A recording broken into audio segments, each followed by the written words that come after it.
Okay, you guys, we have yet another hero in the item shop, which means you guys get yet another hero review. So, let's just get into this.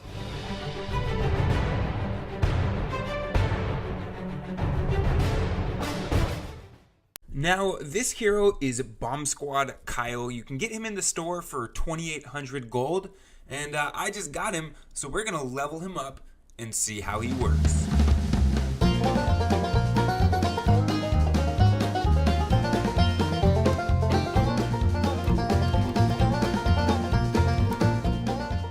And now that we have BOMBSQUAD KLYE leveled up to level 40, it's close enough.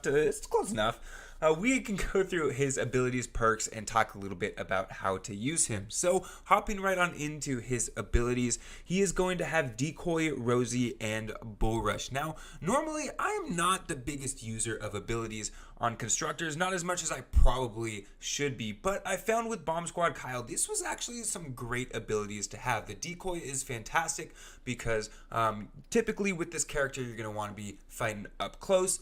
Decoy prevents Hus from attacking you because they're going to attack the decoy instead. Rosie, I never really use Rosie, but it's there if you want it. Bull Rush is a great way to get out of sticky situations. Very useful perk that I appreciate as well. And just because I think this needs to be mentioned, Kyle thinks that this armor is bomb diggity. Get it? Because he's BOMBSQUAD Kyle. This hero's the bomb. Yeah, okay, you know what? Nope, okay. Well, let's just move on. Anyways, getting on into BOMBSQUAD Kyle's perks, his standard perk is going to be the bomb suit, which is going to increase armor by 22. And then his commander perk is going to be the bomb suit plus, which increases armor by 66. And this is cool and everything, but how are you going to use these abilities, these perks? We're going to get into that in a second. I was actually incredibly surprised. Now, beyond that, he has his class perks, which is going to be Kinetic Overload and Base. Those are going to be the same on every single constructor. I don't think we really need to go into them, but Kinetic Overload, Energy Damage, Base, does stuff to the floors. It looks cool. Now, normally, I kind of start these videos with like my team setup, how I like to play the character. But in this case, I think I'm going to just start with how to play him because there's just so much variety in terms of the setup you can use with this guy. Now, if you want to use him as a support character, remember, his standard perk is that it just increases armor by 22. This can be used in any build. It's viable in almost any build. Now, I would obviously tend to favor him more in close range situations, such as if you're using a shotgun-based soldier, a melee-based constructor, a melee sword ninja, scythe ninja. I mean, you have options, and in any single one of these builds, this guy would work just with his standard perk as a way to kind of buff you up a little bit, give you a little bit of extra protection, sort of like the same way you would be using Survivalist Jonesy. You can use this guy to increase armor by 22%, and then stacked with some of the weapons that increase armor further, it's a great way to take a lot less damage. However, we obviously want to use him as a commander. We want to see how is this guy going to do as a commander, and wow, I was really surprised at how great this guy was as a commander character even. And again, the just general utility of having an increased armor on a character, which means you can create a hero in a huge varieties of ways to fit just your play style that you think is most appropriate. And this guy is probably one of the few characters where you can build in two completely directions and still end up with a very effective product. Whether or not you want to be melee focused, whether you want to be shotgun focused, maybe not ability focused, but you know what? Hey, go for it if you want it. Anyways, it's just incredible how many different ways you can build this hero. And for me, what I find to be the most fun, the way I wanted to use him is with a focus on melee weapons. So getting into my actual hero loadout, this is really specialized specifically for the way that I wanted to play him. Remember, this guy, you can specialize in so many different ways, which I think is what really makes him a unique, fantastic hero.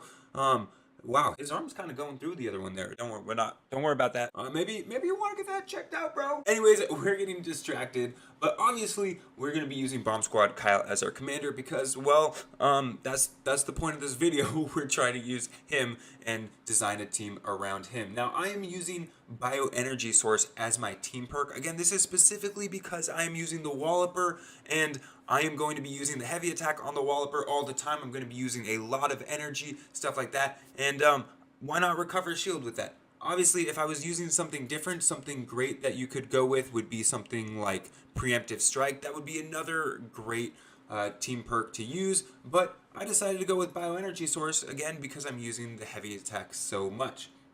Now hopping into the support team, I'm using Kinetic Overload, because, well, I want to get more damage done whenever I trigger Kinetic Overload. Additionally, since I am going to be using the Walloper, since I plan to use this hero as a melee-based hero, I'm going to be increasing hardware damage by 17% using actuated attacks. Why? Well, because more damage is more. It's just better. I like doing more damage. Husks go down faster. When husks go down faster, that means I'm happy. So. That's why I am using that. Additionally, I have an assassination, just because there are some husks that don't go down immediately in one hit. It's nice to be able to start doing more damage if you need more than a couple hits to take them down. I'm thinking like those mist monsters. I'm thinking husky husks, things like that. And for the same reason, that's why I also threw in corrosive strikes. Additionally, when playing a melee hero, snare is fantastic. Slowing those husks down a little bit is fantastic. So I really enjoyed those two perks. And then lastly, I have Rapid Charge, which melee weapon eliminations are going to grant me more energy. This is fantastic because, again, like I said, I'm using the Walloper, specifically using the heavy attack, probably over and over and over again. So Rapid Charge is a great perk to have, so that way I can just regain that energy and I can do a heavy attack again. But like with all things, you could totally see how I could change this up. You know what? If I had a weapon that had a much higher critical hit rate, I may really want to do this corrosive strikes, and I may change out assassination for something else that would increase, say crit chance on hardware weapons. So I could totally change that out. I could totally change rapid charge out for another hero as well if I'm not planning to just use the heavy attack on a Walloper, right? So you can see all of these things are totally changeable. I have this hero right now specified specifically for melee attacks, and even more specified for melee attacks with my Walloper, because frankly that's the most fun hardware weapon anyways that you can use with these guys. Yeah, I mean, there's just so many different ways to play with this dude, to change him up and to really make him a unique character for you and your playstyle. And I mean, even with that, like I said earlier, this guy has an amazing just regular old team perk if you don't want to use him as a commander. In fact, I would probably buy him even just because his team perk is so great. I mean, beyond that, when using him as a commander, he just can't die. I don't even know what it would be like if I threw in Survivalist Jonesy too, but he just does not die. I'm going against like level 94 husks here, and I can just wallop after wallop after wallop, and I'm taking a ton of damage here, enough that I would be absolutely shredded if I was playing anybody else, and yet I am doing just fine with this hero. That increased armor is actually a huge amount. It's reducing the damage I'm taking by so much. And I mean, you can see, I basically am just swinging my hammer. I'm still getting lasered to death, but I am doing okay. I'm not dying. I mean, it's actually incredible. I'm really, really pleasantly surprised with this hero. I didn't think he was going to be as great as he was. And like I said, what makes him great isn't just the fact that he can't die, but also the fact that you can really, really turn this hero into any sort of hero you want, because beyond just playing him, he has so much utility in terms of his perk, in terms of using him as a support team member for another hero. Really, just guys, get this hero. Basically, to summarize this whole thing up, you should really, really get this hero if you have the gold. If you don't have the gold, I highly recommend getting the gold so that you can play this hero. And if you like swinging hammers and stuff, that's even better. Play around with him. I've heard of other people making him to be like a pro shotgun hero. You could do that too. There's just God, I can't stop talking about how many different ways you can make this hero exceptional. But anyways, that's kind of it for now. I really just wanted to highlight the fact that this guy is very unique in the fact that he provides a perk that can be outfitted with any sort of support team for the most part to generate a unkillable beast. But that's it for now, you guys. I hope you enjoyed that video. I'm Iolaus, and I'll see you guys in the next one. Later.